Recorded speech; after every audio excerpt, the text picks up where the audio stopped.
আচ্ছা, স্ক্রিন তো দেখা যাচ্ছে।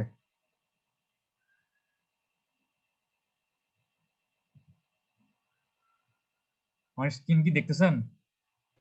জি স্যার। আচ্ছা, এখন বোধহয় দেখতেছেন। ওকে, দেখেন। আশা করি মানে আপনাদের সবারই মনে আছে যে লাস্ট ক্লাসে আমরা 7টা ক্যানন দেখছিলাম। তো ক্যানন গুলা কি ছিল যে প্রথমে হচ্ছে আমাদের কিছু প্রিন্সিপাল ছিল যে আমরা যখন ইথিক্যাল ব্যাপার স্যাপার গুলাকে ব্রডলি চিন্তা করতেছিলাম, যে চুরি করা যাবে না, ডাকাতি করা যাবে না, এরকম জাস্ট ব্রডলি, মানে স্পেসিফিক্যালি কোনো নিয়ম কানুন বলা ছিল না, জাস্ট ব্রডলি কি করা যাবে কি করা যাবে না এগুলাকে বলা হচ্ছে প্রিন্সিপাল। আর এই প্রিন্সিপাল গুলা নিয়ে যখন আমরা একটু বিস্তারিত চিন্তা ভাবনা করতেছি বা একটু ইলাবোরেটলি ধারণা দেওয়া হচ্ছে, এগুলাকে বলা হচ্ছে ক্যানন। এবং এই ক্যাননের আন্ডারে হচ্ছে আবার যেই পয়েন্ট গুলা আছে এগুলাকে বলা হচ্ছে কি স্ট্যান্ডার্ড। এখন আজকে দেখেন যে আমাদের যে 7টা ক্যানন ছিল, 7টা ক্যাননের মধ্যে প্রথম ক্যাননটা ছিল হচ্ছে, এই যে দেখেন প্রথম ক্যাননটা কি ছিল,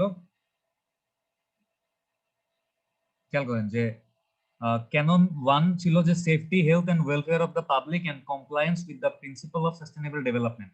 মানে আমরা যারা ইঞ্জিনিয়ার, আমরা তারা হচ্ছে সাধারণ মানুষের সেফটি, হেলথ এবং ওয়েলফেয়ার নিয়ে চিন্তা করব এবং আমরা চেষ্টা করব আমরা যেন সাস্টেনেবল ডেভেলপমেন্ট এনশিওর করতে পারি। ঠিক আছে? আচ্ছা, এখন এই যে ক্যানন 1 এর মধ্যে বলা আছে সাধারণ মানুষের সেফটি। আচ্ছা, একটু একটু হোল্ড করেন। হ্যাঁ সাকিব।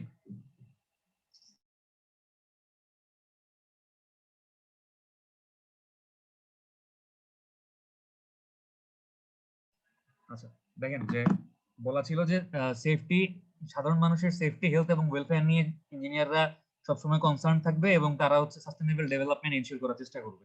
তো এই এই যে প্রথম ক্যাননটা, এটা এনশিওর করতে গেলে এটার মধ্যে যে স্ট্যান্ডার্ড গুলো ফলো করতে হবে, আজকে আমরা স্ট্যান্ডার্ড গুলো দেখি। যে প্রথম ক্যাননের মধ্যে এই যে আমাদের সাধারণ মানুষের সেফটি, হেলথ এবং ওয়েলফেয়ার এনশিওর করা এবং সাস্টেনেবল ডেভেলপমেন্টের প্রিন্সিপাল গুলো ফলো করতে হইলে কি কি মানতে হবে বা কি কি স্ট্যান্ডার্ড আছে একটু খেয়াল করবেন। মানে এই পয়েন্টগুলো কি কি, যে engineer shall approve or seal only those design documents reviewed or prepared by them which are determined to be safe for public health and welfare in conformity with accepted engineering standard।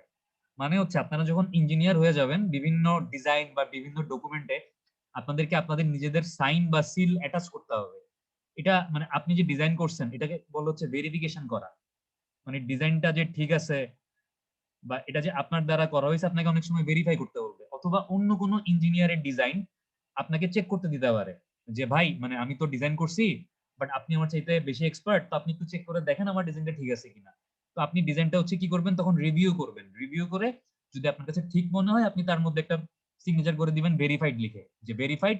আপনি আপনার নাম লিখে আপনি একটা seal দিয়ে দিয়ে দিলেন। এখন কথা হচ্ছে আমরা কেবলই মানে তখনই কেবলমাত্র আমাদের সিল বা সাইন হচ্ছে কোথাও অ্যাটাচ করব যখন হচ্ছে কোনো একটা ডিজাইন বা কোনো একটা ডকুমেন্ট আমরা নিজেরা প্রিপেয়ার করব। আরেকজনের প্রিপেয়ার করা ডকুমেন্ট আমরা না দেখে সাইন করতে পারবো না। অথবা আমরা প্রপারলি কি করব, রিভিউ করব। মানে আমরা নিজেরা প্রিপেয়ার করি নাই, আমরা রিভিউ করি নাই, আমার কাছে নিয়ে আসছে, আমার এসে কিছু টাকা পয়সা দিল, আমি চোখ বন্ধ করে সাইন করে দিলাম, এরকম হইতে পারবে না। এবং শুধুমাত্র আমি নিজে প্রিপেয়ার করলে বা রিভিউ করলেই হবে না। আমি যখন কোন একটা ডিজাইন প্রিপেয়ার করতেছি বা কোন একটা ডিজাইন রিভিউ করতেছি, আমাকে এটা মাথায় রাখতে হবে ডিজাইনটা কি আসলে পাবলিক হেলথ মানে সাধারণ মানুষের জন্য সেফ কিনা। ঠিক আছে, সাধারণ মানুষের হেলথ এবং ওয়েলফেয়ার মানে উন্নতি বা ডেভেলপমেন্টের জন্য সেফ কিনা। এবং ওই ডিজাইনটা বা ওই ডকুমেন্টটা সকল ধরনের ইঞ্জিনিয়ারিং স্ট্যান্ডার্ড মানে মানসম্মত ডিজাইন হয়েছে কিনা।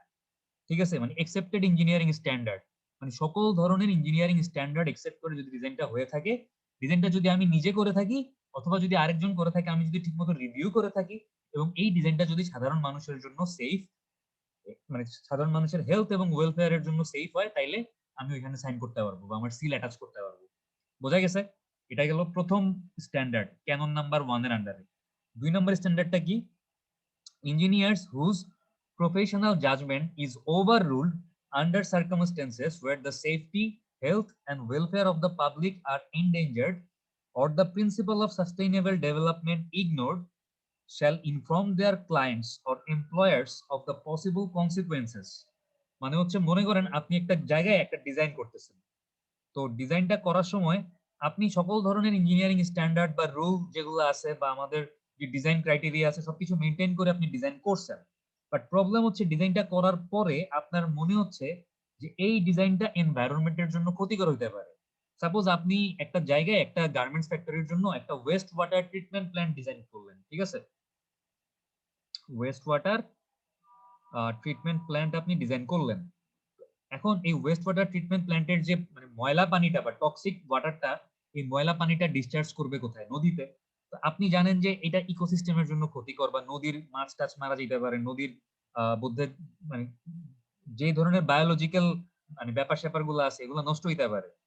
তো তখন আপনাকে কি করতে হবে? আপনাকে ওই গার্মেন্টস এর মালিককে বলতে হবে যে if you are going to discharge the tannery water or waste water into the river life or the water life is going to be destroyed. আপনাকে এটা বলতে হবে। অথবা আপনি একটা বিল্ডিং ডিজাইন করলেন, আপনি একদম মানে ইকোনমিক্যাল ডিজাইন করছেন, কিন্তু আপনার মনে হচ্ছে যদি বড় একটা ঘূর্ণিঝড় বা মানে বড় একটা কি বলবো সাইক্লোন আসে তাহলে বিল্ডিংটা ক্ষতিগ্রস্ত হইতে পারে। তো এই জিনিসগুলা আপনাকে হচ্ছে মানে আপনার প্রফেশনাল জাজমেন্ট খাটায় আপনার মনে হচ্ছে জিনিসটা ওকে ঠিক আছে কোনো সমস্যা নেই, কিন্তু আপনি যখন সাধারণ মানুষের হেলথ বা ওয়েলফেয়ার চিন্তা করতেছেন তখন মনে হচ্ছে যে সাধারণ মানুষের লাইফ ক্ষতিগ্রস্ত হতে পারে। এরকম সিচুয়েশনে আপনাকে আপনার এমপ্লয়ার মানে মালিক পক্ষ বা আপনার যে ক্লায়েন্ট তাকে হচ্ছে পসিবল কনসিকুয়েন্সেস মানে সম্ভাব্য বিপদ বা সম্ভাব্য প্রবলেম যেগুলো অ্যারাইজ হইতে পারে এগুলো সম্পর্কে আইডিয়া দিতে হবে। এই দুইটা জিনিস বুঝতে পারছেন? স্যার একটা প্রশ্ন করবো স্যার। হ্যাঁ করেন, কোনো সমস্যা নেই। স্যার মানে আমাদের এখানে মানে চট্টগ্রামে প্রায় বেশিরভাগ জায়গাতে এখন মানে রোড কনস্ট্রাকশনের কাজে ধরছে আর কি। তো স্যার আচ্ছা। এখানে দেখা যাচ্ছে স্যার কাজগুলো স্যার যখন করা হচ্ছে দেখা যাচ্ছে মানে প্রচুর ধুলাবালি সৃষ্টি হচ্ছে। হ্যাঁ, হ্যাঁ তো স্যার এখানে স্যার কি ধরনের স্টেপ নিলে মানে এখানে পাবলিক হেলথের কোনো ধরনের ঝামেলা হবে না স্যার? এই সকল ধুলাবালির কারণে অনেকেই দেখা যাচ্ছে সর্দি কাশি হচ্ছে বা হ্যাঁ আরো ধরনের আরো মানে মানে আরো সমস্যা হচ্ছে সবার। তো কি এই সকল ধরনের স্যার স্টেপ নিলে মানে প্রবলেমটা স্যার সলিউশন মানে করা যাইতে পারে এটা হয়তো বলতে পারি, কিন্তু কার কাছে গিয়ে প্রবলেমটা সলিউশন করার কথা বলবেন এটা আসলে মানে হয়তো স্যার সিটি এটা তো স্যার কর্পোরেশনের সিটি কর্পোরেশন, হ্যাঁ সিটি সিটি কর্পোরেশন নিজেই কর্পোরেশনের এটা কাছে গিয়ে অনুমোদন বলতে দিচ্ছে। পারেন। এটা হচ্ছে আপনার এই যে বড় বড় গার্মেন্টস ফ্যাক্টরি বা যেসব জায়গায় ধুলা বেশি হয় ওসব জায়গায় রাস্তা হচ্ছে আপনার ডাস্ট মানে সাকশন করতে পারে বা ডাস্ট অ্যাবজর্ব করতে পারে এরকম কিছু মেশিন বসায় দেওয়া হয়। তো যেসব জায়গায় ধুলা বেশি হয় ওসব জায়গায় যদি এরকম কিছু মেশিন বসায় দেওয়া হয় এগুলো অটোমেটিক যে ধুলাগুলো থাকে এগুলোকে হচ্ছে অ্যাবজর্ব করে ফেলে। বড় বড় সিমেন্ট ফ্যাক্টরি গুলা বা যেসব জায়গায় এরকম আপনার সিমেন্টের যে র মেটেরিয়ালস আপনার অ্যাশ বা জিপসাম বা পাউডার যে মেটেরিয়াল গুলো আছে এগুলো তো বাতাসে উড়ে। তো মানুষ যদি এই জিনিসগুলা ইনহেল করে মানে নিঃশ্বাসের সাথে বেশি গ্রহণ করে তাহলে কিন্তু আলটিমেটলি লাংস বা মানে ফুসফুসের ক্ষতি হতে পারে। তো এই জন্য এই সিমেন্ট ফ্যাক্টরি গুলোতে হচ্ছে এরকম ডাস্ট অ্যাবজর্বার বলে মানে প্রবাবলি এরকম ডাস্ট অ্যাবজর্বার থাকে। তো এরকম কিছু ডাস্ট অ্যাবজর্বার যদি ওইসব জায়গাগুলোতে ইনস্টল করা যায় তাহলে হয়তো প্রবলেমটা কিছুটা হইলেও সলিউশন হইতে পারে। অথবা আরেকটা দেখবেন মানে লোকালি আরেকটা জিনিস করে দোকানের সামনে দেখবেন এরকম সন্ধ্যাবেলা বা বিকালবেলা পানি ছিটায় যেন ধুলা না উড়ে। এখন এরকম পানি স্প্রে করার ব্যবস্থা রাখতে পারে মানে, বাট কাউকে আগায় আসতে হবে, সিটি কর্পোরেশন হোক বা সিডিএ হোক, মানে কাউকে আইসা এটার স্টেপ নিতে হবে। আচ্ছা। স্যার স্টেপ কেন নেবে স্যার? এটা তো স্যার ওদেরই অনুমোদন করা কাজ বা ওদের আন্ডার ইঞ্জিনিয়ার কাজ করতেছে, তো তাহলে ওরা যেহেতু ওদেরকে পাবলিক হেলথের ব্যাপারটা দেখে। ওদেরকে বুঝতে হবে যে পাবলিক হেলথ মানে হ্যাম্পার হইতেছে, মানে পাবলিক হেলথের কথা চিন্তা করে ওদেরকে মানে এখন চিঠি দিলে বা ওদের সাথে কথা বললে কাজ হবে কিনা একমাত্র উপরওয়ালাই জানে, বাট হওয়া উচিত। কারণ ওরা হয়তো ওইভাবে চিন্তা করতেছে না সাধারণ মানুষের লাইফ যে হ্যাম্পার হচ্ছে বা সাধারণ মানুষের হেলথ যে হুমকির মুখে পড়তেছে, বাট ওদেরকে জিনিস যদি বলা হয় হয়তো ওরা মানে শুনবে আশা করতেছি। বাট আপনি যদি সিটি কর্পোরেশনের ইঞ্জিনিয়ার মানে চিটাগাং এ, তো তখন আপনি যদি এরকম কোনো কনস্ট্রাকশনের কাজ করেন অবভিয়াসলি আপনি ব্যাপারটা মাথায় রাখবেন, কারণ আপনি যেহেতু প্রফেশনাল প্র্যাকটিস কোর্সটা করতেছেন। বাকিটা আসলে এখন ওখানে যে এক্সিস্টিং ইঞ্জিনিয়ার আছে উনি ব্যাপারটাকে খেয়াল করতেছেন না বা হয়তো উনি খেয়াল করেন নাই, ওনাকে যদি কেউ আগায় গিয়ে বলে হয়তো কাজ হইতে পারে। ঠিক আছে, বাট মানে দিন শেষে আপনাকে মাথায় রাখতে হবে যে এখন মানে আপনার সেফটি আপনার কাছে, আপনি মাস্ক পরে বেরোন, আপনি হচ্ছে আহ মানে ধুলাবালি যেদিকে আছে ওইদিকে কম যান, আর কি বলবো বলেন আসলে। আচ্ছা, এরপর দেখেন যে আমাদের এই মানে ক্যানন নাম্বার 1 এর আন্ডারে যে 3 নাম্বার গাইডলাইনটা বলা আছে যে engineers who have knowledge or reason to believe that another person or firm may be in violation of any of the provision of canon 1 shall present such information to the proper authority in writing and shall cooperate with the proper authority in furnishing such further information or assistance as may be required. মানে হচ্ছে আপনি একজন engineer, আপনি দেখতেছেন যে আরেকজন engineer অথবা আরেকটা ইঞ্জিনিয়ারিং ফার্ম এরকম কোনো কাজ করতেছে যেই কাজটা হচ্ছে আসলে ক্যানন নাম্বার 1 এর আন্ডারে যেই গাইডলাইন গুলো আছে এই গাইডলাইন গুলোকে ভায়োলেট করতেছে বা এগুলোর এগেইনস্টে যাচ্ছে, তখন আপনাকে যেটা করতে হবে প্রপার অথরিটি বরাবর আপনাকে চিঠি লিখতে হবে। এখন আপনার যদি মনে হয় যে চিটাগাং এ যে এরকম ধুলাবালি উঠতেছে এইটা আসলে মানে ক্যানন নাম্বার 1 এর আন্ডারে যে গাইডলাইন গুলো আছে যে জনগণের স্বাস্থ্য সুরক্ষা হেলথ এগুলোর কথা মাথায় রাখতে হবে, অবভিয়াসলি এখানে মানে ক্যানন নাম্বার 1 ভায়োলেট হচ্ছে। তা আপনি কি করতে পারেন, আপনি ইন রাইটিং এ প্রপার অথরিটিকে সিটি কর্পোরেশন বা সিডিএ মানে চিটাগাং ডেভেলপমেন্ট অথরিটি ওদের বরাবর আপনি প্রপারলি একটা চিঠি লিখতে পারেন প্রবলেমটা সলিউশন করার জন্য, হয়তো তারা প্রপার স্টেপ নিবে। ঠিক আছে? আচ্ছা, in writing and shall cooperate with the proper authority in furnishing such further information or assistance as may be required।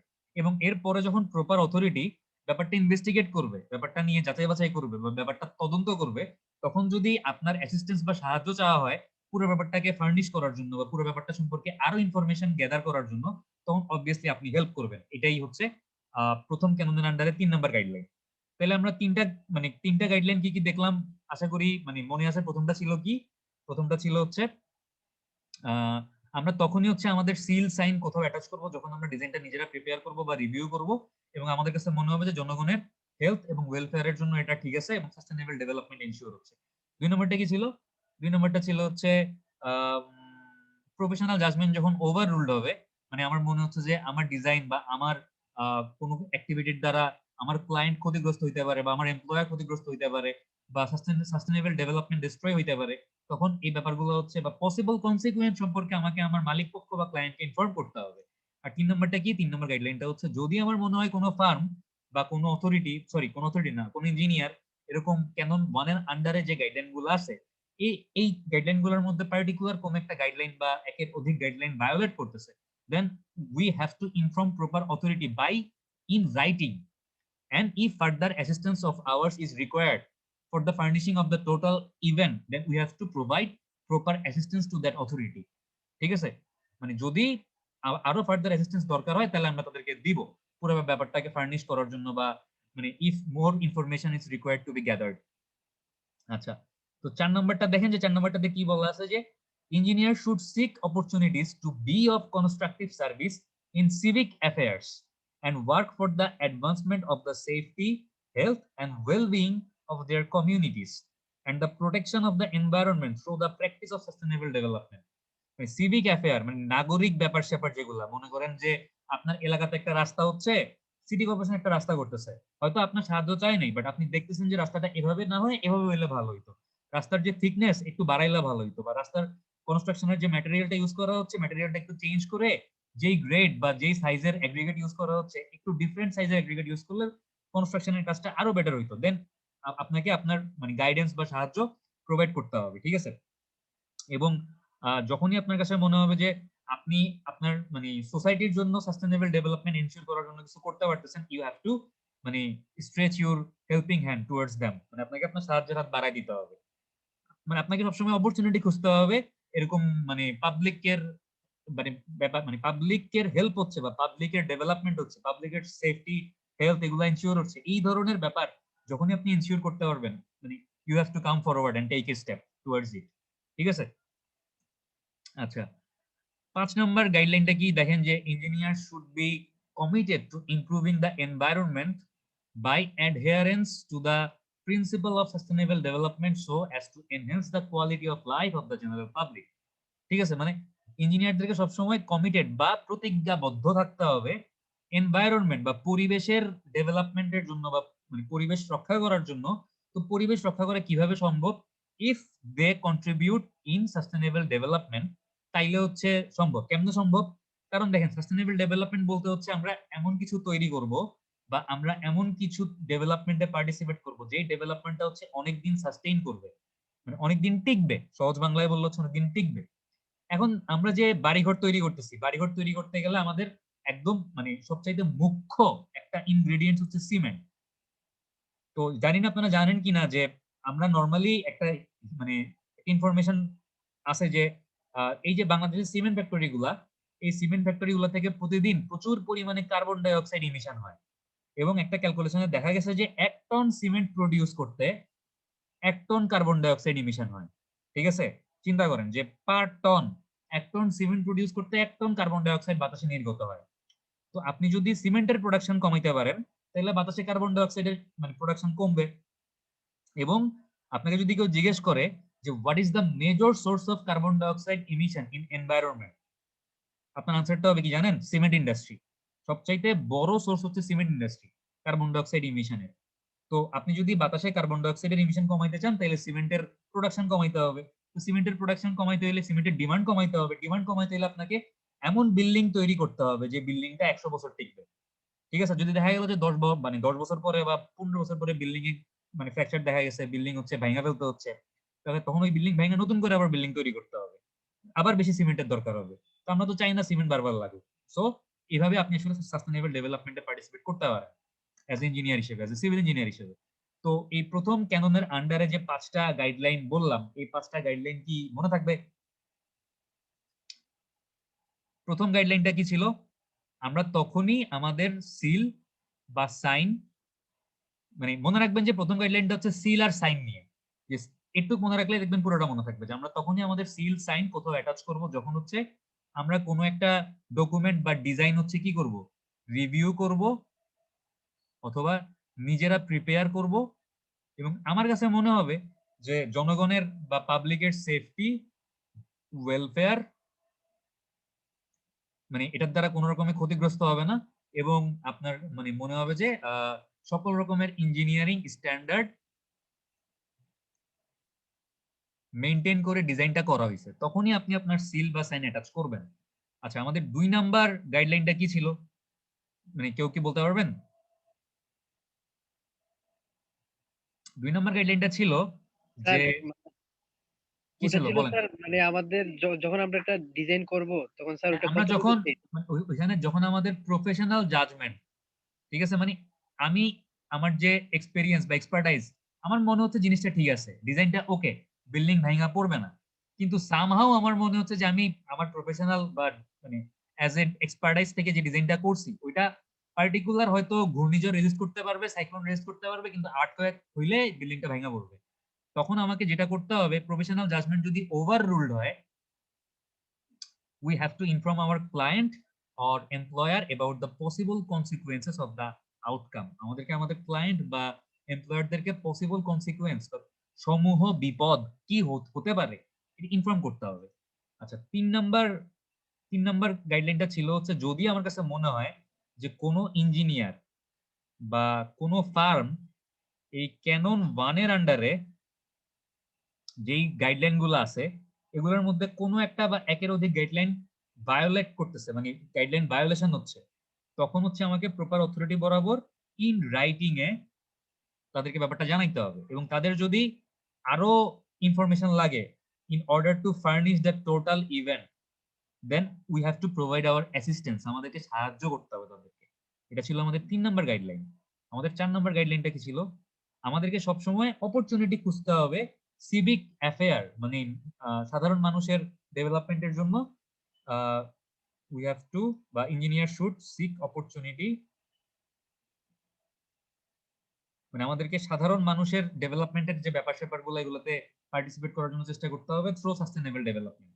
ঠিক আছে, এটা একদম মানে সহজে বললাম। আর 5 নাম্বারটা হচ্ছে কি, আমাদেরকে কমিটেড থাকতে হবে টু ইমপ্রুভ এনভায়রনমেন্ট বাই, মানে সাস্টেনেবল ডেভেলপমেন্ট পার্টিসিপেশনের মাধ্যমে আমাদেরকে এনভায়রনমেন্টের ডেভেলপমেন্ট বা পরিবেশ রক্ষার চেষ্টা করতে হবে সবসময়। ঠিক আছে, এই 5টা হচ্ছে আমাদের ক্যানন নাম্বার 1, যে আমরা জনগণের সেফটি, হেলথ, ওয়েলফেয়ার চেষ্টা করবো এগুলা প্রোটেক্ট, মানে এগুলা ঠিক মানে রক্ষা করার জন্য বা এগুলা প্রোভাইড করার জন্য পাবলিক বা জনগণদেরকে, এবং সাস্টেনেবল ডেভেলপমেন্টে আমরা যেন পার্টিসিপেট করতে পারি। এবং এই এই ক্যানন নাম্বার 1 এর আন্ডারে এই ছিল আমাদের গাইডলাইন 1, গাইডলাইন 2, গাইডলাইন 3, গাইডলাইন 4 এবং এই গাইডলাইন 5। এই 5টা গাইডলাইন মনে থাকবে?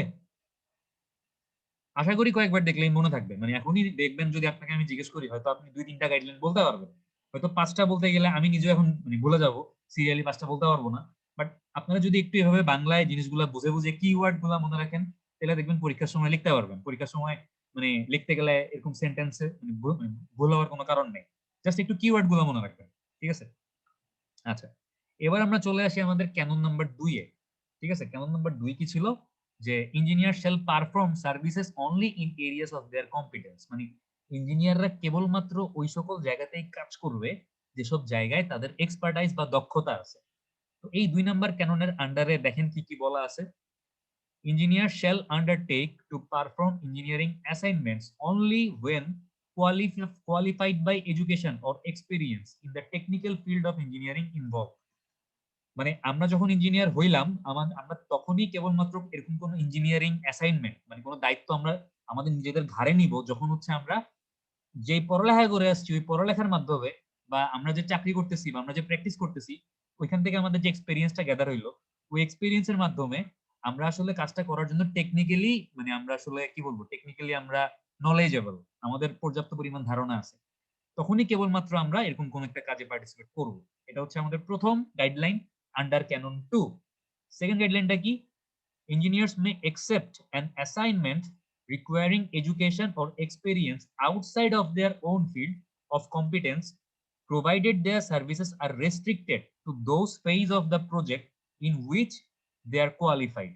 মানে আমরা আমাদের নলেজের বাইরে বা আমাদের এক্সপার্টাইজের বাইরে এরকম কোনো দায়িত্ব নিতে পারি, সমস্যা নেই, কিন্তু দায়িত্বটা যখন আমরা নিব দায়িত্বে আমাদের কাজের একটা লিমিটেশন থাকবে। ঠিক আছে? মনে করেন কাজটা হচ্ছে এত বড়, ঠিক আছে, কাজটা হচ্ছে এখান থেকে এতটুকু, এখানে মনে করেন কাজ আছে বিল্ডিং এর স্ট্রাকচারাল ডিজাইন, আমি এসডি লিখলাম, তারপর মনে করেন প্লাম্বিং ডিজাইন, তারপর মনে করেন ইলেকট্রিক্যাল ডিজাইন আছে। ঠিক আছে? এখন আমি স্ট্রাকচারাল ডিজাইন করতে পারি সিভিল ইঞ্জিনিয়ার হিসেবে, প্লাম্বিং ডিজাইন করতে পারি, কিন্তু ইলেকট্রিক্যাল ডিজাইনে তো আমার কোনো এক্সপার্টাইজ নাই। তার মানে আমি কাজটা নিতে পারি বা কন্ট্রাক্টটা নিতে পারি, কিন্তু এটা আমাকে আমার ক্লায়েন্টকে বলে দিতে হবে যে আমার এতটুকু পর্যন্ত এই স্ট্রাকচারাল ডিজাইন আর প্লাম্বিং পর্যন্ত আমি করতে পারবো এবং এই ইলেকট্রিক্যালের কাজটা করার জন্য আমার আরেকজন এক্সপার্টাইজ দরকার। ঠিক আছে? এই যে দেখেন বলাই আছে যে all other phases of such project shall be perform by qualified associate, consultant or employee. মানে বাকি যে কাজগুলোতে আমার এক্সপার্টাইজ নাই এই কাজগুলো আসলে কোয়ালিফাইড যে ইঞ্জিনিয়ার বা কনসালটেন্ট বা অন্য যে আছে তাকে দিয়ে করাইতে হবে, আমি এখানে মাতবরি করতে পারবো না। ঠিক আছে? এই এই দুইটা গেল হচ্ছে আমাদের ক্যানন 2 এর আন্ডারে প্রথম দুইটা গাইডলাইন। এরপর দেখেন যে সি বা 3 নম্বর গাইডলাইনটা কি ক্যানন 2 এর আন্ডারে, যে engineer shall not affix their signature or seals to any engineering plan or document dealing with subject matter in which they lack competence by virtue of education or experience to any such plan or document not reviewed or prepared under their supervisory control. মানে ইঞ্জিনিয়াররা এরকম কোন ডকুমেন্টে তাদের sign বা signature বা seal attach করবে না যে ব্যাপারে তাদের আসলে দক্ষতা নাই। সাপোজ আমার কাছে হচ্ছে একটা বিল্ডিং এর ইলেকট্রিক্যাল ডিজাইনের লেআউট নিয়ে আসছে যে ফ্যান মানে ফ্যান থাকবে এই জায়গায়, তারপর লাইট থাকবে এই জায়গায়, বোর্ড থাকবে এই জায়গায়, এখান থেকে এখানে তারের কানেকশন যাবে, এখান থেকে এখানে তারের কানেকশন যাবে। আমি ইলেকট্রিক্যাল ডিজাইন পারি না, আমি বুঝি না।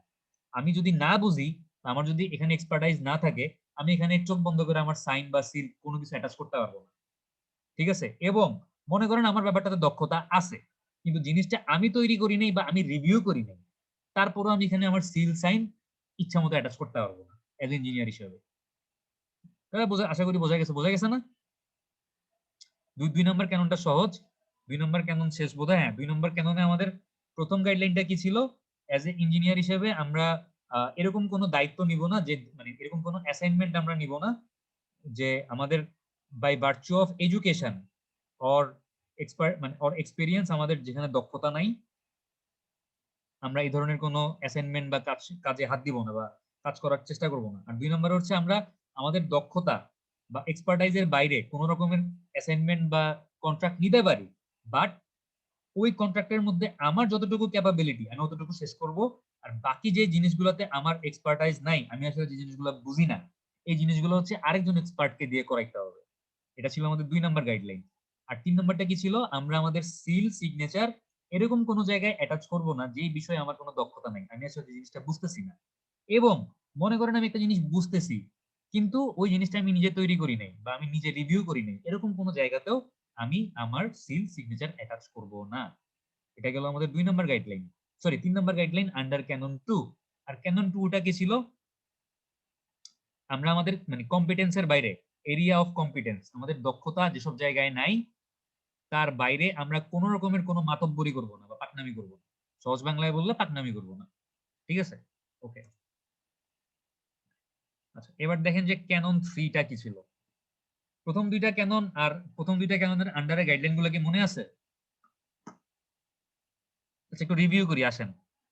মানে এরকম রিভিউ করলে আশা করি জিনিসগুলো মনে থাকবে।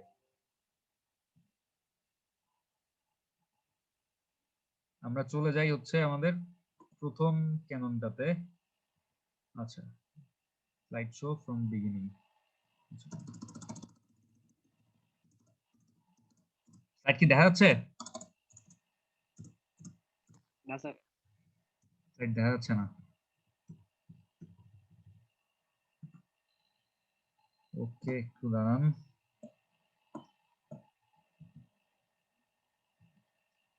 এখন কি দেখা যাচ্ছে? একটা স্যার। সাদা সাদা স্লাইড দেখতেছেন? সাদা। না স্যার। না স্যার, কিছু দেখা যায় না স্যার। আচ্ছা, ঠিক আছে ঠিক আছে, বুঝতে পারছি।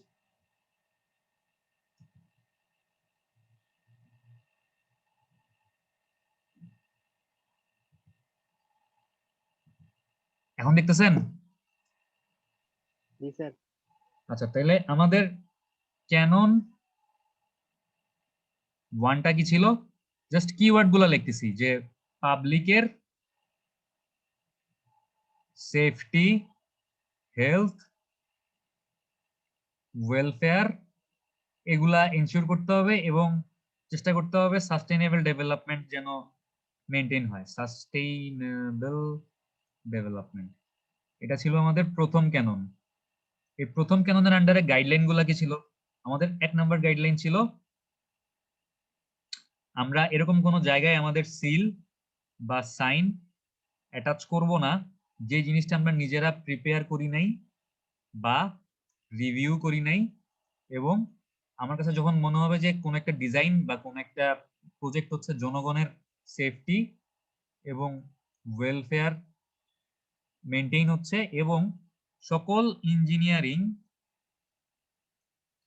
স্ট্যান্ডার্ড মেনটেইন করে ডিজাইনটা করা হয়েছে, তখনই কেবলমাত্র আমি আমার সিল বা সাইন অ্যাটাচ করতে পারবো।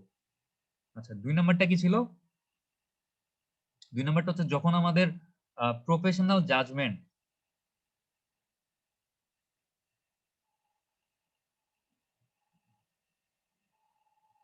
কি হবে?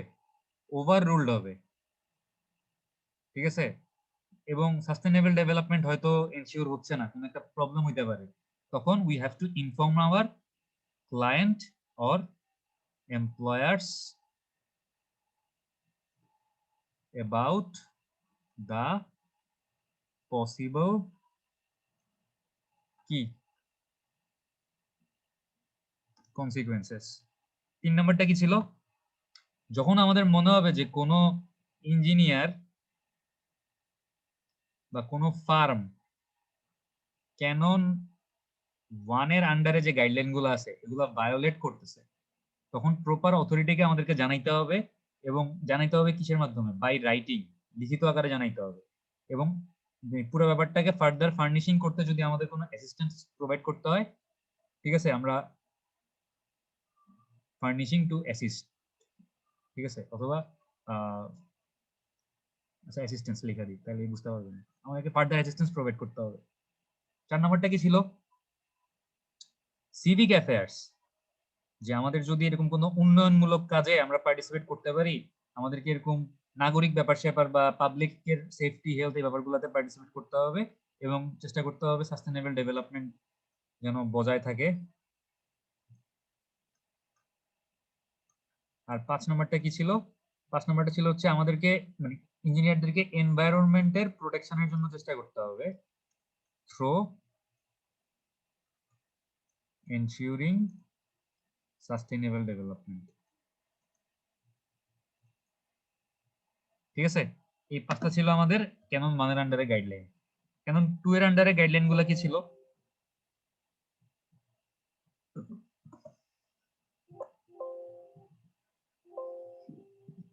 Hello sir. হ্যাঁ বলেন। স্যার সাব্বির স্যার কল দিছিল স্যার, ওর স্যার কারেন্ট চলে গেছে। আচ্ছা, এটা তো পরে বললে হয়, এটা মাঝখানে বলার দরকার আছে? আল্লাহ, এটা তো যখন অ্যাটেন্ডেন্স দিব তখন বললে হয়।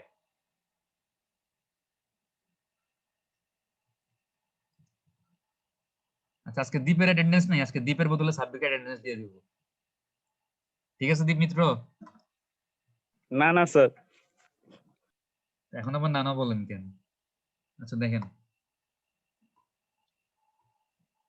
ক্যানন 2টা কি ছিল বলতে পারবেন কেউ? ক্যানন 2টা হচ্ছে মানে ইঞ্জিনিয়াররা তাদের এরিয়া অফ কম্পিটেন্সের বাইরে কোনো রকমের কোনো দায়িত্ব পালন করবে না, বা যেখানে দক্ষতা নাই ওইখানে গিয়ে মাতব্বরি করবে না। তো এটার আন্ডারে প্রথম গাইডলাইনটা কি ছিল? আমরা তখনই কোথাও আমাদের সিল বা সাইন এফিক্স মানে অ্যাটাচ করতে পারবো যেখানে হচ্ছে আমাদের বাই নলেজ অর বাই মানে বাই এক্সপেরিয়েন্স আমাদের এক্সপার্টাইজ আছে, এবং আমরা মানে কি বলবো ওই জিনিসটা আমরা নিজেরা ডিজাইন করছি বা রিভিউ করছি, তখন হচ্ছে আমরা সিল সাইন করতে পারবো। 2 নম্বরটা কি ছিল? আমরা আমাদের দক্ষতার বাইরে কাজ নিতে পারবো, কিন্তু ওই কাজে আমাদের একটা লিমিটেশন থাকবে যে আমরা যতটুক পারি ওটুক করব, আর যে জিনিসগুলো আমরা পারবো না ওই জিনিসগুলো এক্সপার্ট কারো হেল্প নিয়ে করতে হবে। 3 নম্বরটা কি ছিল? এই 3 নম্বরটা ওই সিল সাইন নিয়ে কিছু একটা ছিল, যে সিল সাইন তখনই অ্যাটাচ করব যখন হচ্ছে লাগেছে। 3 নম্বরটা জানি কি ছিল? যে engineer shall not affix their signature or seal to any engineering plan or document dealing with. আচ্ছা, মানে আমরা এরকম কোন জায়গায় আমাদের সিল বা সাইন অ্যাটাচ করব না যে জিনিসগুলোতে আমরা কিছু জানি না বা আমরা পারি না, আমাদের কোনো এক্সপার্টাইজ নেই। ঠিক আছে? এবং এক্সপার্টাইজ আছে কিন্তু সাধারণ মানুষের জন্য ক্ষতিকর, বা আমরা রিভিউ করি নাই, বা আমরা জিনিসটা আমরা নিজেরা তৈরি করি নাই, এরকম কোনো জায়গাতেও সিল সাইন করা যাবে না। এটা ছিল আমাদের 3 নাম্বার গাইডলাইন ক্যানন 2 এর আন্ডারে। এবার দেখেন ক্যানন 3। ক্যানন 3 তে কি বলছে? যে engineer shall issue public statement only in an objective and truthful manner. এটা মনে আছে আপনাদের? এই যে আমরা লাস্ট দিন দেখছিলাম যে ইঞ্জিনিয়াররা মানে যখন কোনো পাবলিক স্পিচ দিবে বা পাবলিকলি কোনো কথা বলবে, ওই কথা বলার সময় বা পাবলিক স্পিচ দেওয়ার সময় তাদেরকে সত্যিটা তুলে ধরতে হবে। কারো কাছ থেকে মনে করেন টাকা পয়সা নিয়ে ঘুষ টুস খেয়ে একটা খারাপ সিমেন্ট বা একটা খারাপ রডকে হচ্ছে সবার সামনে ভালো বলা যাবে না। ঠিক আছে? তো আমরা দেখি যে এটার আন্ডারে কি কি গাইডলাইন আছে, যে ইঞ্জিনিয়ার শুড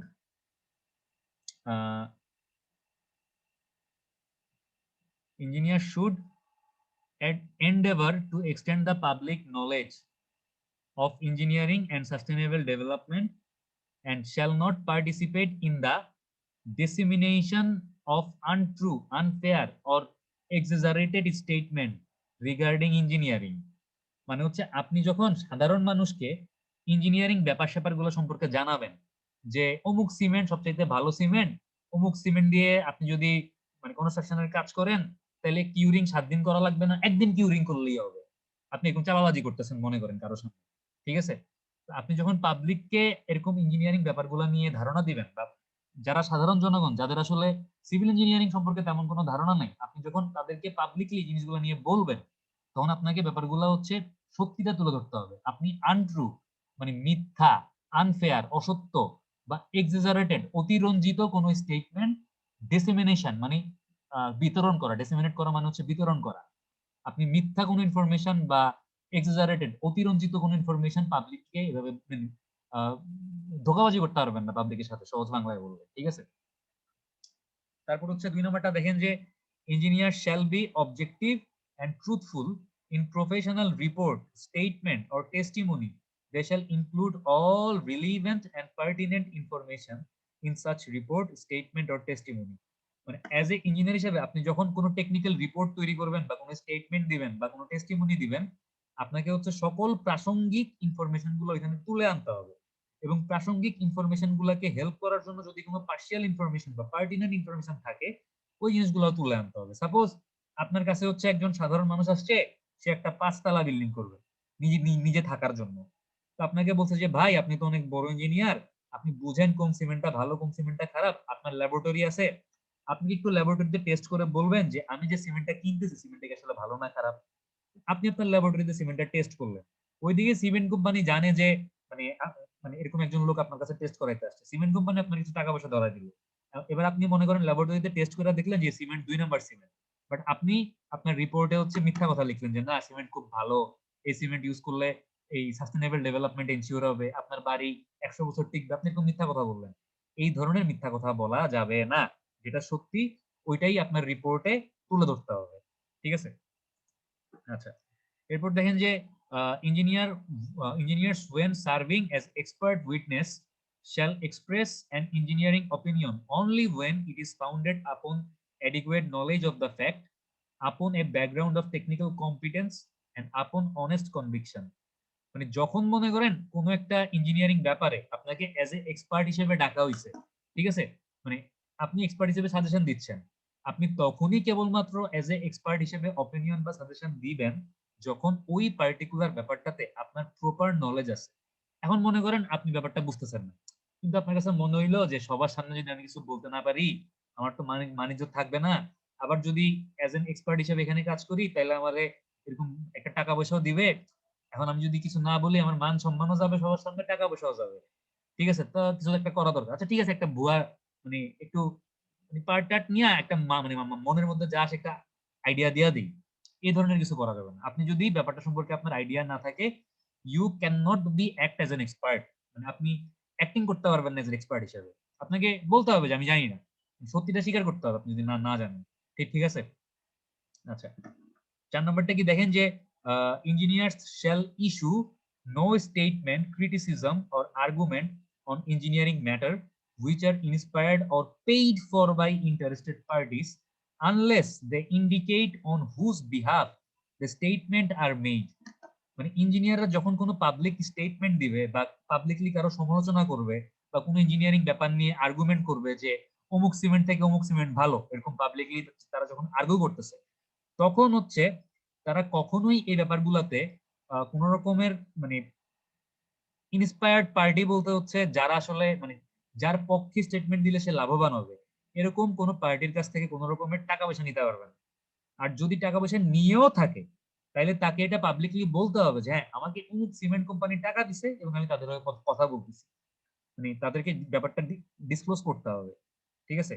মানে লুকায় লুকায় টাকা নিলেন কিন্তু আপনি মানে একটা খারাপ সিমেন্টকে বা একটা ভালো রডের কোম্পানিকে, মানে একটা খারাপ রডের কোম্পানিকে সবার সামনে ভালো বইলা দিলেন, এরকম হবে না, ঠিক আছে? সাপোজ আপনাকে সিমেন্ট এ আর সিমেন্ট বি এর মধ্যে হচ্ছে কম্পেয়ার করে একটা পাবলিকলি স্পিচ দেওয়া লাগতেছে, তো এই দুইটা সিমেন্টের মধ্যে কম্পেয়ার করে আপনি বলতেছেন যে বি সিমেন্ট অনেক ভালো, এটার সেটিং টাইম ভালো, এটার হাইড্রেশন রিঅ্যাকশন খুব তাড়াতাড়ি হয়, আপনি বলতেছেন। এখন আপনাকে আলটিমেটলি কিন্তু বলতে হবে যে B cement company they are paying me, তারা আমাকে আসলে টাকা দিচ্ছে, এই জিনিসটা আপনাকে ডিসক্লোজ করতে হবে। আচ্ছা, এরপর দেখেন যে engineers shall be dignified and modest in explaining their work and their merit and will avoid any act tending to promote their own interest at the expense of the integrity, honor and dignity of the profession।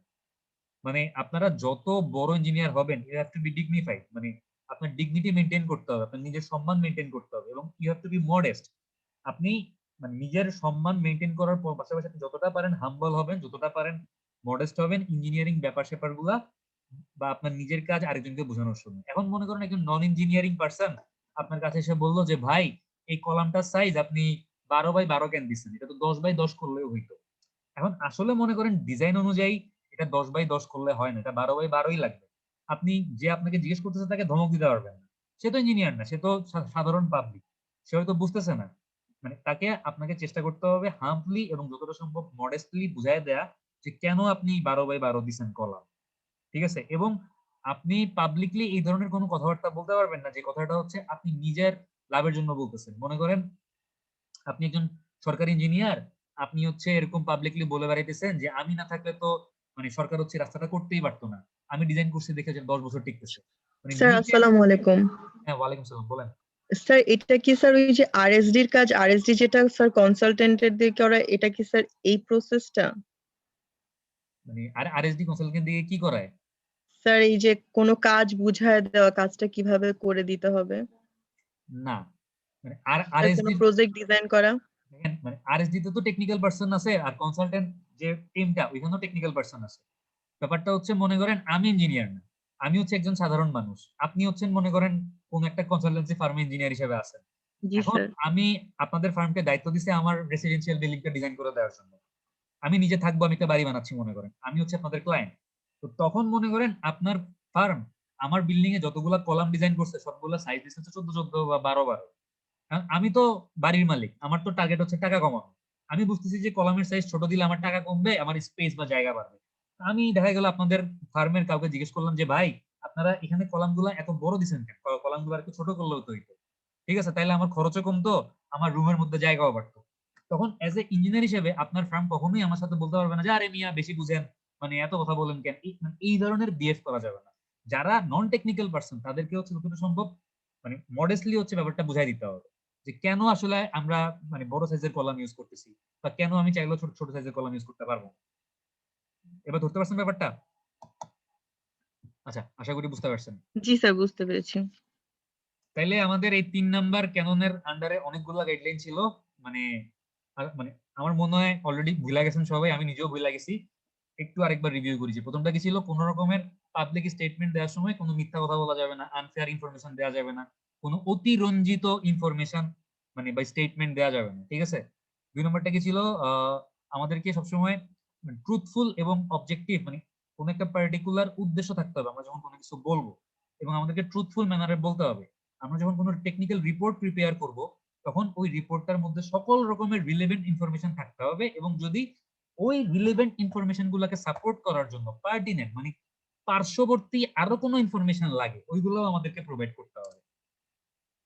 3 নম্বরটা কি ছিল, আমরা যখন কোনো একটা particular প্রজেক্টে as an expert হিসেবে কাজ করতেছি, এক্সপার্ট উইটনেস হিসেবে, আমাদের যদি কোনো দক্ষতা না থাকে বা এক্সপার্টাইজ না থাকে তাহলে আমরা ওই জায়গায় ডাইরেক্টলি বলে দেবো যে ভাই এটা আমি বুঝি না, না বুঝা মাতব্বরি করবো না, সহজ কথা, শেষ। তারপর হচ্ছে 4 নম্বরটা কি, 4 নম্বরটা হচ্ছে মানে আমরা এরকম কোনো পাবলিক স্টেটমেন্ট বা ক্রিটিসিজম বা এরকম আর্গুমেন্ট করব না যেখানে হচ্ছে মানে আমার আর্গুমেন্টের মাধ্যমে কোনো একটা ইন্টারেস্টেড পার্টি আমাকে টাকা পয়সা দিছে, তার কাছ থেকে টাকা পয়সা নিয়ে আমি তার পক্ষে আর্গুমেন্ট করতেছি বা তার পক্ষে আমি একটা স্টেটমেন্ট দিচ্ছি। এবং আমি যদি তার কাছ থেকে টাকা পয়সা নিয়ে থাকি আমাকে পাবলিকলি এটা ডিসক্লোজ করতে হবে যে I have been taken some money অথবা I have been paid by অমুক কোম্পানি, ঠিক আছে। আচ্ছা, 5 নম্বরটা কি, যে engineer shall be dignified and modest, মানে আমরা যখন ইঞ্জিনিয়ারিং টার্ম বা ইঞ্জিনিয়ারিং টেকনিক্যাল ব্যাপারগুলো কারোর সাথে শেয়ার করবো বা কাউকে বুঝাবো then we have to be dignified and modest.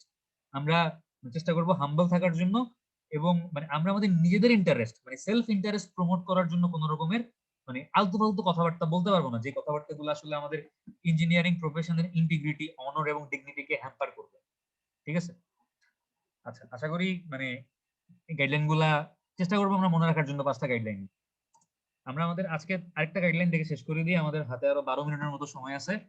আমাদের 4 number guideline, sorry 4 number canon. 4 number ক্যাননটা কি, যে আমি কিন্তু আজকে যখন মানে অ্যাটেন্ডেন্স দিব তখন সবাইকে কোশ্চেন করব 3 নাম্বার ক্যানন থেকে।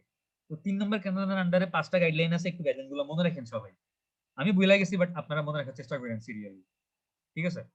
আচ্ছা, মানে হোয়াট ইজ আওয়ার ক্যানন 4, দেখেন আমরা ক্যানন 4 এর দিকে ফোকাস করি, যে engineer shall act in professional matter for each employer or client as a faithful agent or trustee and shall avoid conflict of interest.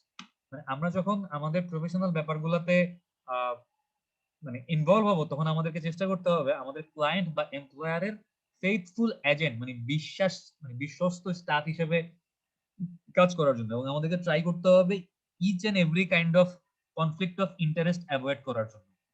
মানে আমি এরকম কোন একটা কাজ করলাম যে কাজটা করলে আমার নিজের লাভ হচ্ছে কিন্তু আমার মালিক পক্ষ বা আমার ক্লায়েন্টের ক্ষতি হচ্ছে, we cannot do such kind of things. We have to avoid মানে particularly those kind of things which will create মানে কনফ্লিক্ট অফ ইন্টারেস্ট, ঠিক আছে। আচ্ছা, তো এটার আন্ডারে যে গাইডলাইন গুলো আছে দেখেন, যে engineer shall avoid all known or potential conflict of interest with their employers or clients and shall promptly inform their employers or clients of any business association, interest or circumstances which could influence their judgment or the quality of their services. মানে as a engineer হিসেবে আমাদেরকে সকল রকমের potential conflict with hmm, with our employer or hour client, মানে সকল রকমের conflict of interest avoid করার চেষ্টা করতে হবে। আচ্ছা, এরকম যদি কোনো সিচুয়েশন ক্রিয়েট হয় যে সিচুয়েশনে আমরা বুঝতেছি যে আমাদের যে ইঞ্জিনিয়ারিং জাজমেন্ট বা আমরা মানে অ্যাজ এ ইঞ্জিনিয়ার হিসেবে আমরা যা জানি আমাদের ইঞ্জিনিয়ারিং জাজমেন্ট আসলে হ্যাম্পার হইতে পারে, মানে এমন কোন একটা সিচুয়েশন ক্রিয়েট হয়েছে যেখানে আমি প্রপারলি কাজ করতে পারতেছি না, আমি আমার অ্যাকচুয়াল যেই ডিজাইনটা করা দরকার আমি করতে পারতেছি না, সামহাউ আমার উপর কোন একটা প্রেশার আছে, বাট সামহাউ আমি মিসগাইডেড হচ্ছি, ঠিক আছে, then we have to inform our clients or employers about the matter. আমাদেরকে জানাইতে হবে যে স্যার দেখেন আমাকে তো এরকম একটা 5 তলা বিল্ডিং ডিজাইন করতে বলা হয়েছে, বাট আমি যখন ডিজাইনটা করতেছি তখন ওই জায়গায় যারা স্থানীয় মানে নেতা বা স্থানীয় পাওয়ারফুল মানুষজন আছে তারা বলতেছে বিল্ডিংটা 5 তলার ফাউন্ডেশন না দিয়ে 10 তলার ফাউন্ডেশন দিতে, বা তারা বলতেছে যে মানে অমুক কোম্পানির সিমেন্ট ইউজ না করে অমুক কোম্পানির সিমেন্ট ইউজ করতে, বিকজ মানে মনে করেন যে তারা কোন একটা পার্টিকুলার সিমেন্ট কোম্পানির ডিলার, ওই এলাকার পাওয়ারফুল যারা, তো তারা আমাকে এনফোর্স করতেছে বা তারা আমাকে বাধ্য করতেছে। এই জিনিসগুলা ক্লায়েন্ট বা মালিককে জানাইতে হবে। আচ্ছা, 2 নম্বরটা কি দেখেন যে engineer shall not accept compensation from more than one party for services on the same project or for services pertaining to the same project unless the circumstances are fully disclosed to and agreed to by all interested parties. Suppose আপনি হচ্ছে একটা কি করবেন, আপনি একটা bridge design করবেন কোন একটা পার্টিকুলার গ্রামে বা কোন একটা পার্টিকুলার শহরে, আপনি একটা ফ্লাইওভার ডিজাইন করবেন। তো ওইখানে দেখা গেল যে ফ্লাইওভারটা ডিজাইন করার জন্য আপনাকে সরকার টাকা দিচ্ছে, আবার আপনি ওই এলাকার পাবলিকের কাছ থেকে মনে করেন টাকা দিতেছেন যে ভাই আপনাদের বাড়ির সামনে একটা ফ্লাইওভার হবে, আপনারা যদি আমাকে টাকা পয়সা দেন তাহলে হচ্ছে ফ্লাইওভারটা আমি অনেক ভালোভাবে ডিজাইন করবো। একই কাজের জন্য আপনি কিন্তু কাজ করতেছেন একটাই, একটা ফ্লাইওভার ডিজাইন করতেছেন। একই কাজের জন্য আপনি 2জন পার্টি থেকে বা 2টা ডিফারেন্ট সোর্স থেকে কোনোভাবেই রিমিউনারেশন বা টাকা পয়সা নিতে পারবেন না। আচ্ছা, আপনি কখন এরকম ডাবল সোর্স থেকে টাকা নিতে পারবেন? যখন হচ্ছে 2 পক্ষকেই, মানে মনে করেন এক পক্ষ হচ্ছে সরকার, এক পক্ষ হচ্ছে সাধারণ জনগণ, 2 পক্ষকেই আপনি ব্যাপারটা জানাবেন যে দেখেন আমি তো মানে সরকার থেকেও টাকা পাচ্ছি, আমি আপনাদের কাছ থেকেও টাকা নিচ্ছি, মানে ব্যাপারটা তাদেরকে প্রপারলি ডিসক্লোজ করতে হবে। তাইলে হয়তো দেখা যাবে যে সরকার আপনাকে ডিজাইন করার জন্য টাকা দিচ্ছে আর মানে জনগণ আপনাকে কনস্ট্রাকশনের কাজটা সুপারভিশনের জন্য টাকা দিচ্ছে, ঠিক আছে। তারা হয়তো ব্যাপারটা মানে মিউচুয়ালি একটা আন্ডারস্ট্যান্ডিং এর মাধ্যমে এসে তারা পুরো জিনিসটা শেয়ার করলো, কস্টিংটা শেয়ার করলো, ঠিক আছে। এটা গেল আমাদের 2 নম্বর গাইডলাইন আন্ডার ক্যানন 4। আচ্ছা, দাঁড়ান,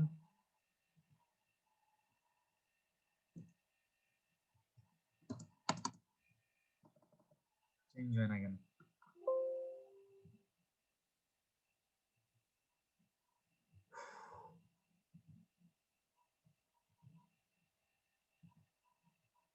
দেখেন ক্যানন 4 এর আন্ডারে 3 নম্বর গাইডলাইনটা হচ্ছে ইঞ্জিনিয়ার্স, আরে কই গেল,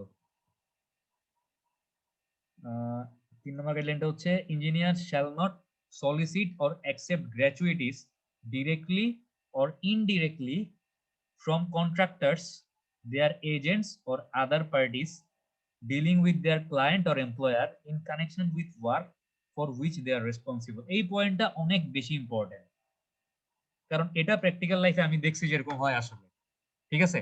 ব্যাপারটা কিরকম? ব্যাপারটা আমি একটু প্র্যাকটিক্যাল এক্সাম্পল দেই, যে মনে করেন বায়োস্ট আপনাদেরকে অ্যাজ এ ইঞ্জিনিয়ার হিসেবে অ্যাসাইন করলো পার্মানেন্ট ক্যাম্পাসের কনস্ট্রাকশনের কাজে, ঠিক আছে। পার্মানেন্ট ক্যাম্পাসের কনস্ট্রাকশনের কাজ যেন কোয়ালিটি সম্পন্ন হয় বা মানে কোয়ালিটি যেন অ্যাসিওর হয়, এই জন্য as a quality assurance engineer হিসেবে, মানে কনস্ট্রাকশন কোয়ালিটি অ্যাসিওরেন্স ইঞ্জিনিয়ার হিসেবে আপনাকে দায়িত্ব দেওয়া হলো। এখন বায়োস্টের যে কনস্ট্রাকশনের কাজটা হবে, এইটা তো কোন একটা কন্ট্রাক্টর কোম্পানি দায়িত্ব পাবে, কোন একজন কন্ট্রাক্টর দায়িত্ব পাবে, কোন একটা কন্ট্রাক্টর দায়িত্ব পাবে না?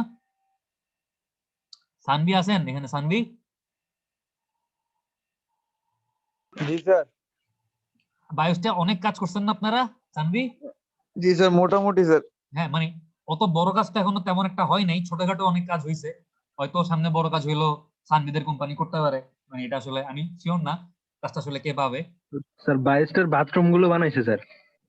এটা কে বলছেন? ইলিয়াস। ইলিয়াস, ফালতু কথা বললেন না। সম্ভবত হচ্ছে বায়োস্টে ক্যাম্পাস 2 তে হচ্ছে যে ফ্যাকাল্টি রুম আছে ওই যে ডাইনিং এর পাশে, ওই ফ্যাকাল্টি রুমটা হচ্ছে সম্ভবত মানে ওদের, আমার যতটুকু মনে আছে ক্লাস, হ্যাঁ ওইটা করছে আমার জানা মতে, আর বাকিগুলো আমি শিওর না, বাট আমার জানা মতে ওইটা করছে। স্যার আপনাদের নতুন ফ্যাকাল্টি রুম সহ এখানে বিবিএ এর ক্লাসরুম এটা অ্যাটাচ, যেটা আমাদের দোতলার এটা সহ দোতলা বিল্ডিং গুলো আপনারা করছেন? দোতলা বিল্ডিং ওই সাইডে স্যার স্টিল স্ট্রাকচার দিতে আমরা করছি। ইলিয়াস, আপনি দেখেন আপনি কি বললেন আর মানে ওরা আসলে কি করছে। এই যে আপনি আপনার প্রফেশনাল স্যার মিথ্যা তথ্য দিছে। এই যে আপনি আপনার নিজের ডেভেলপমেন্টের জন্য আপনার মেরিট থেকে সরে এসে আপনি আরেকজন সম্পর্কে মানে মিথ্যা তথ্য দিলেন, এটা কি আমাদের ক্যানন 1 এর ভায়োলেশন হলো না? স্যার আমি থেকে sir violation sir. Violation, sorry canon 1 এর ভায়োলেশন না, এটা আমাদের 4 নাম্বার বা 5 নাম্বার কেমনই ছিল, যেরকম মানে নিজেদের এক নাম্বারটা স্যার। হ্যাঁ না, 1 নাম্বার না, 1 নাম্বার না, এটা হচ্ছে 5 স্যার পাঁচ নাম্বার মেরিট বেস ওয়ার্ক গাইডলাইনের প্রথমটা। এই যে 5 নাম্বারটা, engineer shall build their professional reputation on the merit of their service and shall Yes, not compete unfairly with others. Ilias আপনি কিন্তু আনফেয়ার কম্পিটিশন শুরু করে দিচ্ছেন, ঠিক আছে? এরকম আনফেয়ার কম্পিটিশন করা যাবে না। আচ্ছা যাই হোক, আমরা জাস্ট একটু দুষ্টামি করলাম জিনিসগুলো বোঝার জন্য বা মনে রাখার জন্য। আচ্ছা যাই হোক, এখন দেখেন যে আমরা কইছিলাম, হ্যাঁ এই যে ব্যাপারটা হচ্ছে, মনে করেন যখন কোনো কন্ট্রাক্টর কোম্পানি মানে বায়োস্টির কাজ করে, তখন মানে সিমেন্ট কি দিবে বা রড কি দিবে বা বালি কোনটা ইউজ করবে বা এগ্রিগেট কোনটা ইউজ করবে, বায়ুট শুধু রিকোয়ারমেন্ট বলে দেয় যে আমরা শাহ সিমেন্ট চাই, ঠিক আছে, আমরা বিএসআরএম এর রড চাই, আমরা হচ্ছে downgraded aggregate 20 millimetre downgraded aggregate চাই, আমরা এরকম জাস্ট বইলা দিই। কন্ট্রাক্টরের কাজ হচ্ছে ম্যাটেরিয়াল গুলা কালেক্ট করে কনস্ট্রাকশনের কাজ কমপ্লিট করা। এখন কন্ট্রাক্টর মনে করেন আমি যে সিমেন্ট চাইছি ওই সিমেন্ট আনে নাই, সে আরেকটা 2 নাম্বার সিমেন্ট নিয়ে আসছে। এটা দেখার দায়িত্ব কার? এটা দেখার দায়িত্ব হচ্ছে ওই যে আপনাকে বায়োস দায়িত্ব দিছে as a quality assurance engineer হিসেবে, এটা দেখবেন আপনি। আপনি কি করলেন? আপনার সাথে কন্ট্রাক্টরের খাতির হয়ে গেছে, কন্ট্রাক্টর আপনার ভাই ভাই বলে, কন্ট্রাক্টর আপনার মানে এটা সেটা গিফট করে, আপনি তার কাছ থেকে গিফট নেন, আপনি তার কাছ থেকে মনে করেন ছোটখাটো, মনে করেন আপনি তার কাছ থেকে একটা মানে 1 প্যাকেট মনে করেন মিষ্টিও খাইছেন, বা মনে করেন আপনি তার সাথে 1 কাপ চাও খাইছেন, সে আপনাকে 1 কাপ চা খাওয়াইছে, ওই 5 টাকার চায়ের বিনিময়ে সে আপনাকে দিয়ে 2 নম্বর কাজ করাবে, ঠিক আছে? তো এই জন্য যেটা করতে হবে, হ্যাঁ কন্ট্রাক্টর আর আপনি ভাই ভাই সমস্যা নাই, মিলামিশা কাজ করবেন, কিন্তু এটা মাথায় রাখতে হবে আপনি হচ্ছেন আপনার ক্লায়েন্টের ইঞ্জিনিয়ার, আপনি কিন্তু কন্ট্রাক্টরের ইঞ্জিনিয়ার না। তো কন্ট্রাক্টর যদি কোথাও 2 নাম্বারই করে বা কোথাও আপনার ক্লায়েন্টের যে রিকোয়ারমেন্ট ওই রিকোয়ারমেন্ট ফুলফিল হচ্ছে না, এরকম মানে কিছু ক্রিয়েট করতেছে বা এরকম কোন একটা সিচুয়েশন ক্রিয়েট করতেছে, অবশ্যই আপনাকে আপনার এমপ্লয়ার বা ক্লায়েন্টকে ব্যাপারটা কি করতে হবে? ইনফর্ম করতে হবে। ব্যাপারটা কি বোঝা গেছে? বুঝতে পারছেন? সানভি আছেন? জি স্যার। আপনারা কি এরকম মানে ইঞ্জিনিয়ারদেরকে জিনিসপত্র গিফট টিফট করেন নাকি? ইঞ্জিনিয়ারদেরকে স্যার অ্যাকচুয়ালি এখন বলে স্যার ইঞ্জিনিয়ারদেরকে মানে অসম্মান করা হবে। আসলে স্যার ইঞ্জিনিয়ারদেরকে গিফট করি না, বাট এখন যে পরিস্থিতি যে জায়গাতে এসে পড়ছি ওখানে ইঞ্জিনিয়াররা পারে না নিজেরা সাইডে নিজেরা চায় নেওয়ার অনেক জন্য সময়, এসে নিজেরা অনেক বসে সময় থাকে। চায় মানে চেয়ে ফেলে, তাই না? ওইসে এসে বসে থাকে, যতক্ষণ না দিচ্ছি ততক্ষণ হ্যাঁ। পর্যন্ত যাচ্ছে না, এমন মানে অবস্থা। তো আমার বিশ্বাস আপনারা যারা 4-2 তে আছেন আপনারা কেউ এরকম ইঞ্জিনিয়ার হবেন না, নিজেরা চাবেনও না, দিলেও নিবেন না, ঠিক না? ইলিয়াস আপনি নিবেন? ইনশাআল্লাহ। জি স্যার। ইলিয়াসকে বলতেছি, স্যার জোর করে যদি দেয় স্যার? জোর করে দিলেও নিবেন না। ইলিয়াস নিবে স্যার। স্যার ওয়াশরুম বানানোর জন্য নিবে স্যার। না কেউই নিবে না ইনশাআল্লাহ। আচ্ছা দেখেন, engineers in public services as members, advisor or employees of a governmental body or department shall not participate in consideration or action with respect to services solicited or provided by them or their organization in private or public engineering practice. আচ্ছা এই পয়েন্টটা একটু মানে বেশি বড় এবং অনেক বেশি কথাবার্তা লিখছে, এটা সহজ বাংলা হচ্ছে মনে করেন আপনি একজন সরকারি ইঞ্জিনিয়ার, আপনি মনে করেন এলজিইডি তে চাকরি করেন, বা আপনি মনে করেন ওয়াটার ডেভেলপমেন্ট বোর্ডে চাকরি করেন, বা আপনি ওয়াসায় চাকরি করেন মনে করেন, বা আপনি তিতাস বা বাকরাবাদ গ্যাস কোম্পানিতে চাকরি করেন মনে করেন, ঠিক আছে? এখন এলজিডির কাজ কি? এলজিডি হচ্ছে আপনার রুরালি বা যে মানে রাস্তাঘাট গুলো আছে এগুলো কনস্ট্রাকশনের কাজ করে, ওয়াসা হচ্ছে মানুষজনের বাসায় পানির লাইন নিয়ে কাজ করে, বা তিতাস বাকরাবাদ এরা হচ্ছে মানুষজনের বাসায় মানে গ্যাসের সাপ্লাই দেয়। এখন এই কাজগুলা কিন্তু আপনার কোম্পানি মানে এই কাজগুলা আপনি অ্যাজ এ কোম্পানির ইঞ্জিনিয়ার হিসেবে আপনি দেখাশোনা করেন। এখন মনে করেন যে আমি আমার বাসার সামনে একটা রাস্তা বানাবো, আপনি হচ্ছেন এলজিডির ইঞ্জিনিয়ার, ঠিক আছে? আমি আপনাকে বললাম যে ভাই আমি আপনাকে 10,000 টাকা দিব, আপনি আমার বাসার সামনে একটা রাস্তা বানাবো, আপনি ওই রাস্তাটা একটু বানায় দেন, একটু সুপারভিশন করেন। আপনি এটা করতে পারবেন না, কারণ রাস্তার সুপারভিশন বা রাস্তা বানানোর দায়িত্ব আপনার না, এটা হচ্ছে দায়িত্ব হচ্ছে এলজিডি, ঠিক আছে? লোকাল গভর্নমেন্ট ইঞ্জিনিয়ারিং ডিপার্টমেন্ট মনে এলজিডির পুরো ইলাবোরেশন ভুলে গেছি, দেখে নিয়েন। তো মানে আপনার কোম্পানি যেই সার্ভিসটা জনগণকে প্রোভাইড করতেছে বা মানে সরকারি যে অর্গানাইজেশনে আপনি আছেন তাদের যেই সেক্টর না যে সেক্টরে তারা কাজ করতেছে ওই একই জিনিস আপনি প্রাইভেটলি বা মানে আরেকজনের কাছ থেকে টাকা পয়সা নিয়ে আপনি এরকম লুকায় টুকায় সেবা দিতে পারবেন না, ঠিক আছে? যেমন দেখবেন যে যারা সরকারি ডাক্তার বিসিএস ডাক্তাররা হচ্ছে এরকম তাদের মানে নিয়ম থাকে যে হয়তো কোনো গ্রামের দিকে বা রুরাল বা রিমোট এরিয়াতে তাদেরকে সপ্তাহে মনে হয় জানি না আমি কয়দিন এরকম পার্টিকুলার কোন একটা হাসপাতাল বা স্বাস্থ্য কেন্দ্রে ডিউটি করতে হয়, ওইটার পাশাপাশি তারা কিন্তু প্রাইভেট প্র্যাকটিসও করতে পারে না? তারা তারা যদি বেশ মানে পপুলার বা সুনাম ধন্য ডাক্তার হয়, দেখবেন যে বড় বড় শহরগুলোতে তারা প্রাইভেট চেম্বারও দেয়। কিন্তু মানে ডাক্তারদের জন্য হয়তো ব্যাপারটা লিগ্যাল, বাট আমরা যখন ইঞ্জিনিয়ার হিসেবে এরকম কোনো সরকারি জায়গায় অ্যাটাচ হচ্ছি, ওই অফিসটা পার্টিকুলার যে কাজটা করতেছে একই কাজ আমি বাইরে পাবলিক মানে প্রাইভেটলি প্র্যাকটিস করতে পারবো না। জিনিসটাকে ধরতে পারছেন? আশা করি পারছেন। আচ্ছা, লাস্ট পয়েন্টটা দেখেন আমাদের, আজকে মনে হয় টাইম শেষ, যে engineers shall advise their employers or clients when as a result of their studies they believe a project will not be successful. মানে একজন ইঞ্জিনিয়ার হিসেবে আপনার যদি মনে হয় যে কোনো একটা প্রজেক্ট সাকসেসফুল হবে না, আগের থেকে আপনার ক্লায়েন্টকে জানাইতে হবে। সাপোজ আপনার ক্লায়েন্ট এক জায়গায় একটা বিল্ডিং করবে, আপনার মনে হচ্ছে বিল্ডিংটা করার পরে ভাঙা পড়তে পারে, এই জায়গায় বিল্ডিং টিকবে না, আপনি চিন্তা করতেছেন আমি যদি বইলা দিই আমার ক্লায়েন্ট তো বিল্ডিং করবেই না, আমার টাকা পয়সাও মানে আমি পাবো না, এরকম হইলে হবে না। মানে আপনি যদি বুঝতে পারেন যে এই জায়গায় বিল্ডিং টিকবে না, এই জায়গায় বিল্ডিং করাটা আসলে সেফ না, you have to inform your client মানে prior to the construction work, মানে কনস্ট্রাকশনের কাজ শুরু হওয়ার আগেই আপনাকে আপনার ক্লায়েন্টকে ইনফর্ম করতে হবে। আচ্ছা, এই এই মানে কেন্দ্রের আন্ডার আর দুইটা গাইডলাইন আছে, লাস্টের দুইটা গাইডলাইন আমরা দেখে শেষ করে দিই, যে engineers shall not use confidential information coming to them in the course of their assignment as a means of making personal profit if such action is adverse to the interest of their client, employers or public. আপনি যখন কাজ করবেন আপনার কাছে কিন্তু অনেক confidential information আসবে, ঠিক আছে? এই কনফিডেন্সিয়াল ইনফরমেশন গুলা আপনাকে কনফিডেন্সিয়াল রাখতে হবে, আপনি এগুলোকে মানুষজনকে বইলা গাড়িতে পারবেন না, ঠিক আছে? তো আপনি যদি আপনার নিজের স্বার্থ উদ্ধারের জন্য মানে পার্সোনাল বেনিফিট বা পার্সোনাল প্রফিটের জন্য এই ধরনের ইনফরমেশন যেগুলো আপনার ক্লায়েন্ট মানে মানে যেগুলা সিক্রেট রাখলে আপনার ক্লায়েন্ট এবং এমপ্লয়ারের জন্য ভালো, আর যেগুলো যদি সবাইকে আপনি বলে বেড়ান আপনার ক্লায়েন্ট ক্ষতিগ্রস্ত হবে বা আপনার এমপ্লয়ার ক্ষতিগ্রস্ত হবে, এই ধরনের কোনো কাজ করা যাবে না, ঠিক আছে? কনফিডেন্সিয়াল ইনফরমেশন ডিসেমিনেট করা যাবে না বা ছড়ায় দেওয়া যাবে না।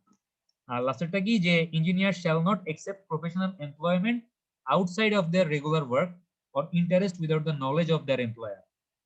আচ্ছা, আপনি মনে করেন বায়োস্টে অ্যাজ এ প্রজেক্ট ইঞ্জিনিয়ার বা সাইট ইঞ্জিনিয়ার হিসেবে চাকরি পাইবেন, তো আপনি কিন্তু বায়োস্টে ফুল টাইম এমপ্লয়ার, মানে আপনি বায়োস্টে ফুল টাইম এমপ্লয়ি। এখন আপনাকে মনে করেন যে আমি বললাম যে ভাই আমি তো একটা বিল্ডিং করতেছি, তুমি আমার বিল্ডিংটাও একটু সুপারভাইজ করো, বিকালবেলা এসে দেখো যে কাজটা ঠিক হচ্ছে কিনা। আপনি এটা করতে পারবেন না, যেহেতু আপনি বায়োস্টের ফুল টাইম এমপ্লয়ি, আপনাকে অবশ্যই বায়োস্টটাকে ইনফর্ম করতে হবে যে আমি এরকম মানে বায়োস্টে আমার ডিউটি শেষ হওয়ার পরে বিকালবেলা যখন বাসায় যাই তখন আমি এরকম অমুক মানে একজন মানুষ একটা বিল্ডিং করতেছে তার বিল্ডিংটা আমি দেখতে চাই, আপনাকে এটা জানাইতে হবে, আপনি না জানাই কাজটা করতে পারবেন না। আশা করি সবগুলো পয়েন্ট বুঝতে পারছেন। আমরা আজকে 4টা ক্যানন দেখলাম, বাকি 3টা ক্যানন আমরা ইনশাআল্লাহ নেক্সট ক্লাসে দেখব। আচ্ছা, সবচেয়ে ইম্পর্টেন্ট জিনিস সেটা হচ্ছে নেক্সট ক্লাসে আমরা চেষ্টা করব এই সাইটটা শেষ করার জন্য, জানি না পারবো কিনা। নেক্সট ক্লাসে আমরা সাইটটা শেষ করতে পারি আর না পারি, নেক্সট ক্লাসের পরের ক্লাস মানে বুধবারে হচ্ছে আমি ক্লাস টেস্ট নিব। আপনারা আমাকে এখনো বলেন নাই যে আপনারা কোন টপিকের উপর ক্লাস টেস্ট দিবেন। যদি আমাকে মানে এখন মিটিং এ না বলতে পারেন তাহলে আমি হচ্ছে আমার পছন্দ মতো সবচাইতে যে টপিকটা মনে হবে ভেজাইল্লা এবং কঠিন ওইটারে আমি ক্লাস টেস্টের টপিক বানাই দিব। আপনাদেরকে মনে হয় 1 সপ্তাহ না 2 সপ্তাহ হয়ে গেছে আমি বলছি যে ক্লাস টেস্টের একটা টপিক জি স্যার, স্যার প্রথমটার উপর নিয়ে নেন, লেকচার 1 কমিউনিকেশন। জি স্যার। এটা তো সহজ স্যার আপনি তো বলছেন স্যার যেটা চয়েস করব আমরা, ওই যে রাইটিং রিপোর্ট অথবা রাইটিং প্রপোজাল এগুলোর উপর দেন। 3 নাম্বার 5টা টপিক দিবেন, প্রথমটা দিয়ে দিই স্যার। আমার তো পছন্দ হচ্ছে 3 নাম্বারটা বা 4 নাম্বারটা। স্যার আপনি তো অপশনটা আমাদেরকে দিবেন স্যার। আচ্ছা ঠিক আছে, তাহলে প্রথমটা ওই যে ইন্ট্রোডাকশন টু কমিউনিকেশন, ঠিক আছে? জি স্যার। সবাই কি মানে সহমত এই তৈমুরের সাথে? Yes, sir. আচ্ছা আশা করি মানে হ্যাঁ, প্রথমটা আর সেকেন্ডটা ওই যে 7 C's অফ কমিউনিকেশন, এই দুটো স্লাইড মোটামুটি ইজি আছে। তো যেহেতু প্রথমটা বলছেন প্রথমটার উপর পরীক্ষা নিব, তাহলে পরীক্ষাটা হবে নেক্সট বুধবারে 8:30টায়। নেক্সট বুধবারে হচ্ছে আমি ক্লাস নিব না, এখনই বলে দিচ্ছি। নেক্সট বুধবারে হচ্ছে ক্লাস টাইমে আমি ক্লাস টেস্ট নিব, এবং মানে সিলেবাস হচ্ছে প্রথম স্লাইডটা ইন্ট্রোডাকশন টু কমিউনিকেশন, এবং কি কি টাইপের কোশ্চেন হইতে পারে আপনাদেরকে আমি একটা পিডিএফ শেয়ার করছি আপনাদের সাথে, এখান থেকে দেখবেন 7টা বা 8টা বা 5টা বা 6টা কোশ্চেন আছে, কোশ্চেনগুলা ওই স্লাইড থেকে মানে দেখা ভালো মতো পড়ে ফেলবেন, তাইলেই হইলো, ঠিক আছে? এবং চেষ্টা করবেন মানে ফেয়ারলি পরীক্ষাটা দেওয়ার জন্য, কারণ পরীক্ষাতে হয়তো এক একজনের ভাগ্যে এক এক রকম কোশ্চেন পড়তে পারে, তো ভাইবেন না যে মানে, এবং হয়তো এমন স্লাইড খুইলা দেখা লিখবেন বা এই ধরনের জিনিসও মানে মাথার মধ্যে না রাখলেই ভালো হয়। একটু কষ্ট করে পড়ে পরীক্ষাটা দেওয়ার চেষ্টা করেন, ঠিক আছে?